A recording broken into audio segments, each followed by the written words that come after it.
Sveiki visi.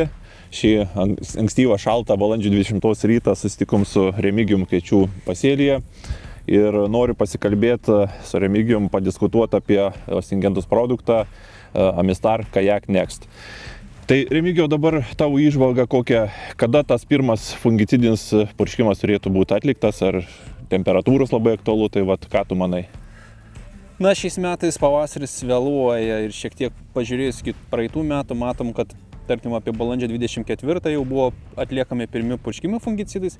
Šiemet turbūt tai nusikels į patį galą ar net į gegužės pradžią. Be abejo, dabar prognozuoti, kokie orai bus tada, na, sudėtinga. Bet pagal dabartinės sąlygas matom, kad drėgmės netrūksta, nors atrodo netiek daug lietaus gavę, per balandį iki dabar čia Radviliškio rajone gavome iki 10 mm, bet tikrai tos drėgmės dar netrūksta. Pasėlį, kas pasėta laiku, patręšta, matome, tas tankumas optimalus, tai bus potencialo lygoms plisti. Na ir gegužės pradžiai, manau, atliksim purškimus fungicidų, kartu aišku su augimo reguliatoriu. Tai šitą mūsų mišinį sudaro azoksistrobinas, proteokonazolas, spiroksaminas. O dabar sakyk, kaip dėl tos drėgmės, dėl lietaus, sakykim, pavasarį būna netikėti tie lietus ir po nupurškimo, kiek čia tas laikas turėtų būti tam praeit po lietaus ar veiksmingumas? Valanda laiko turėtų praeiti iki lietaus, kad to efektyvumą nesumažintų.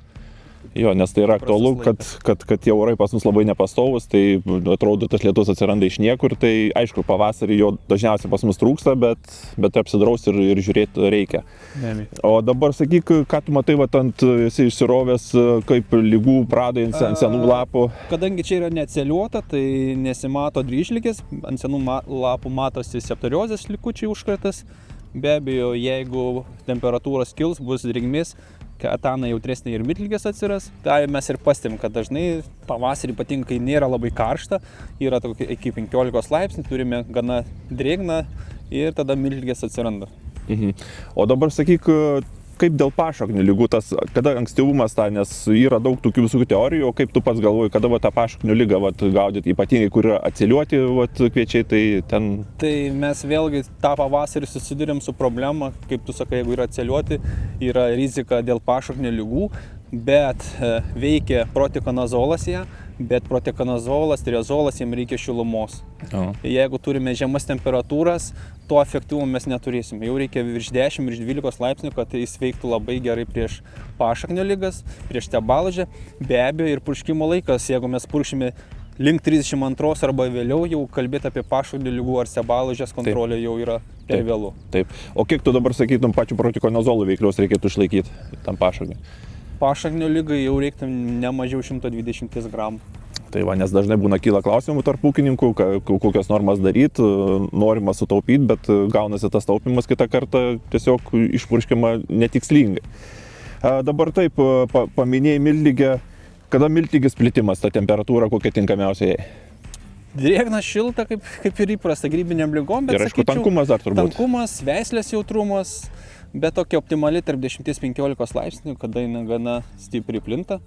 Aišku, nemėgsta tokių saulėtų sausų dienų, bet kai turime drėgnas oras, ta prasme, temperatūros saikingos ir apniukė, labai palankus oras miltlygiai plisti. O dabar dar yra kitas nuomonių tarp ūkininkų, kad sako, kam reikalingas šiuo metu azoksistrobinas, ką jisai čia mums duos ir kokia iš to nauda, kaip tu galvoji? Ypatingai aš norėčiau pabrėžti, netgi ir nesant lygoms, azoksistrobinas veikia fiziologiškai. Tai reiškia, augalą žalina, jeigu turime ir šiek tiek sausringą laikotarpį, irgi padaro jį stipresnį, tai tikrai verta jį prisidėti, be abejo, papildo ir efektyvumą prieš kviečių dryžligį.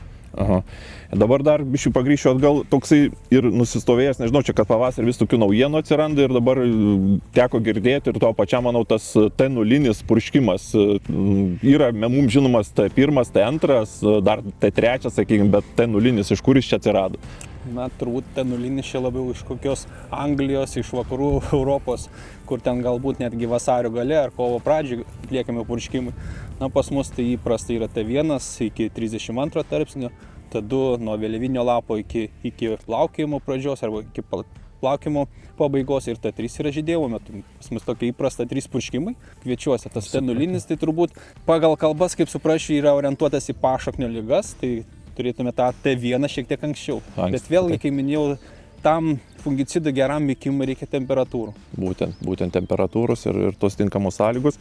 Šitą savaitę matom pagal prognozes, tai čia net purkštuvai, kaip sakau, turėtų ilsėtis, o fungicidas tai greičiausiai 1,5–2 savaitės dar turi. Taip, kaip ir minėjau pradžioje, bus balandžio pats galas arba gegužės pradžia, priklausomai nuo regionų.